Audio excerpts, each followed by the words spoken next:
a little bit. They did good.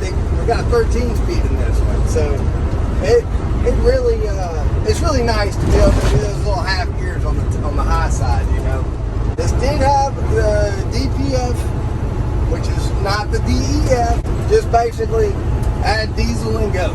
There's no depth limit. It still will do the regen, and it's performing all regen. There's no codes.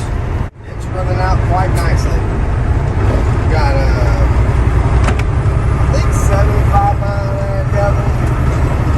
Let's give it a shot and see what we got.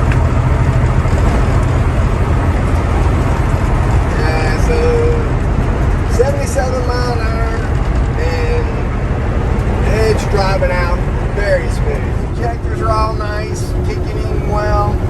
Motor's got good torque. The air tanks aren't giving me any problems. I mean, the air's holding nice and steady. We do have a suspension drop, power differential lock. It's got an off-road for the mud, so when you start getting into an area, it'll hold one tire back. I guess it's limited slip. I haven't tried it out. I'm not looking to go get bugging with it, but I'm pretty sure that mud and snow traction control is a limited slip.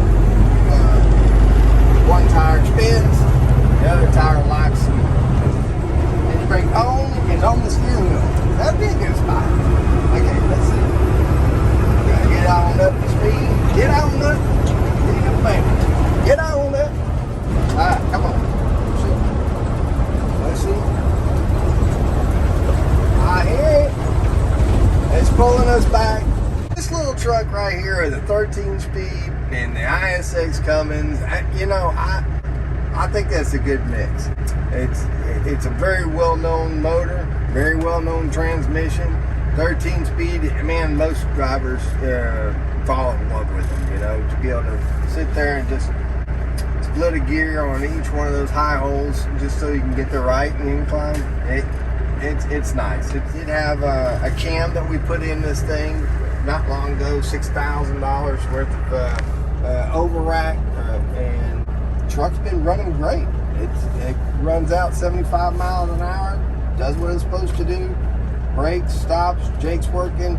International, just a well-priced rig, easy to maintain, easy parts to find. It's everybody knows International. And of course, sometimes you just want to go all out, turn off that traction control. Let's watch that rubber fly.